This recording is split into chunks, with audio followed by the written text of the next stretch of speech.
again then guys, and welcome to the very first review, of course, from the 1.34 selection of vehicles and of the 5 cars that we've got in this particular part of the month, because later on in the month, of course, we're getting a couple of Dallara Super Formula cars as well to bolster the number in March from 5 to 7. But what better place to start with this pack than with the only race car of this particular update, and what a race car it is. An icon, a car which wouldn't be too much of a stretch to predict was going to be added again. Of course, it's an icon anyway. The road car is already in the game. This car even was in the previous game. The McLaren F1 GTR.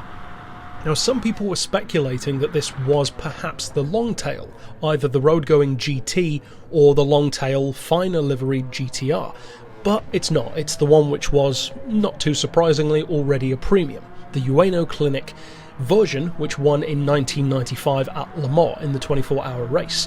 The only time that McLaren has ever won, in fact, at Le Mans, which is a funny thing to think about when you realise that. You would assume that they'd probably won more than once, given the legendary status of the car, but of course a lot of its wins came from outside of Le Mans. It even ran in the Super GT in Japan, for instance. Now, this particular car I think is a good choice to go for, because the long-tail, as brilliant as it is, isn't necessarily as beginner-friendly. And when it comes to something like the F1 GTR, or just the McLaren F1 in general, it's such a legendary car, such an iconic car, and for good reason, that I would argue it's almost justifiable to some degree to make the car maybe a little bit OP, just to allow as many players as possible to appreciate what an awesome car it was. Because if you can make a car back in the early 90s that was a road car and a race car, and very successful at both, pretty much successful in whatever it turned its hand to, if you can make that still a benchmark by today's standards, as the McLaren F1 still is, in particular the road form, then why wouldn't you want as many players as possible, regardless of their skill level, to enjoy it? So I can actually kind of get behind this mixed argument that some people have had after the new pack dropped, of this car feeling maybe a little bit too forgiving. Some people think that the handling is too good. I've definitely seen comments and heard people mentioning that. I can understand where you're coming from. Yes, it does feel very forgiving, it's super smooth, very easy to drive, and they've clearly put a lot of work into it. The graphics look good, the sound is fantastic. In my full breakdown of the pack, I said that it was easily the best sounding car that they've added this time. So they've obviously given it a lot of respect, and for that reason I don't think it's actually a bad thing that it is OP. I think it's a good thing, because more people can enjoy it. Just because something claims to be a realistic game, or just because fans want something that's as close to real life as possible, that doesn't mean that everything possible in the game needs to be as difficult as you can make it. That's not a game anymore. That's more like a simulation, like they do at NASA for going into space. Sure, there are some people who would want it to be as difficult and as visceral as real life, but it's no longer a game at that point. And for many of us, we want to play a game. We don't want to feel like we're going under like a driving test. We want to have fun. So having a car that is maybe a little bit too forgiving, I don't think is a bad thing at all, if that means that more people can benefit from using it and actually enjoy driving it. In the case of this one, that's definitely the case. The handling is fantastic, and it's funny to see how racing has progressed so much in the case of a car like this, because at the time, in 1995, it was the pinnacle. One of the reasons why it won at Le Mans, because it was such a good car, and yet by today's standards, it's basically like a Super GT level machine, or a GT3 car even, in terms of power. So it's funny how in the racing world time progresses and waits for no one, and something like a modern prototype, like an LMP1 for instance, and especially a hybrid, they would blow this thing out of the water in terms of lap times. And that brings me to the second point of contention that some people have had about this car, and that is what category it falls in. Group 3. Now, to me, there was no question that that was where it was going to be. It was obvious, because it just simply isn't quick enough for Group 2 or Group 1. And I think this is this slightly rose-tinted view that some people have of these older cars, where they think, well, it's a McLaren F1, it should be Group 1, it's that kind of car. Well, no, you can have a huge amount of respect. Doesn't mean it deserves to be there. I vastly prefer Group C cars over LMP1, but even I have to admit that they don't even hold a candle to them through corners. For top speed they do, but of course that is not enough to beat them around most tracks. And that's from someone who prefers Group C. The fact is though, time progresses so quickly, stuff like aero technology, downforce technology, the smaller details of positioning the weight distribution in the car, not just how much it weighs, how it uses its power and torque, rather than just having big numbers.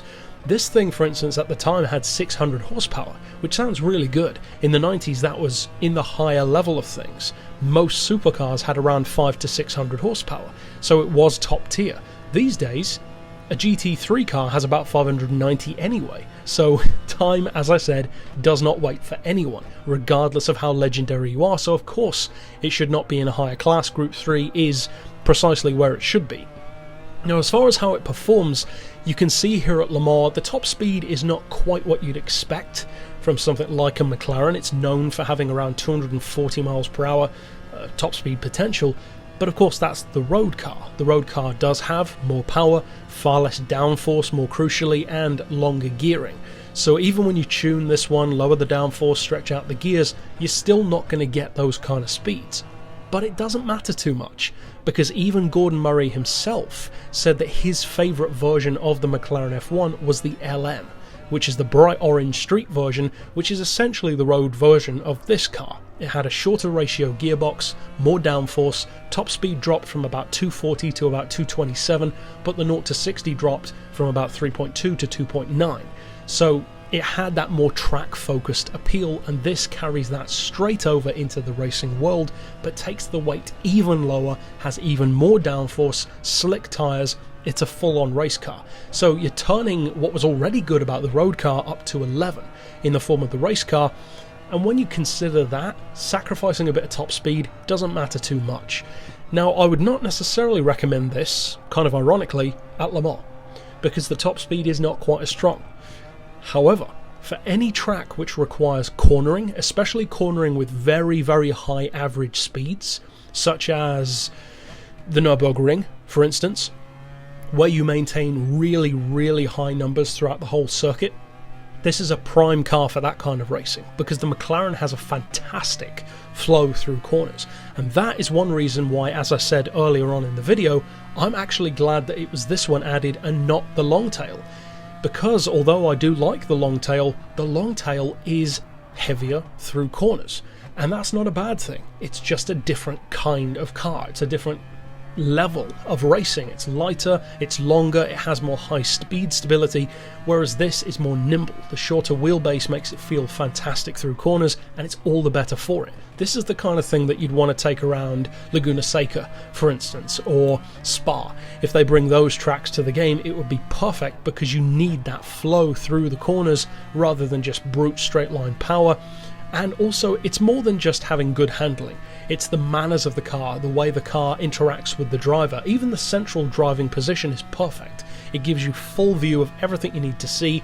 It's almost like driving a prototype, but like 20 years old. It shows how far ahead of its time it was, to the point where it can still feel really good now. So if you are looking to get one, 450 grand is fantastic value. Of course it's that price because of the class, but those prices actually make some of these cars far cheaper than they ever used to be. So if you've never bought one in the game or in the franchise before, say in Gran Turismo 6, now is definitely the time to do it. It looks good, it sounds fantastic, the performance is very strong, the handling is brilliant. The straight line speed not as much, but it's fast enough. It's more than fast enough for most circumstances. So overall, that's it for this particular review. I will be doing tuning for this in the coming days on the channel, and of course, as I mentioned at the start of the video, in the header you can pick up this exact Team HSG livery with kind of a 90s vibe from my community page. So click down below in the description to find that, and for now, as always, thanks for watching.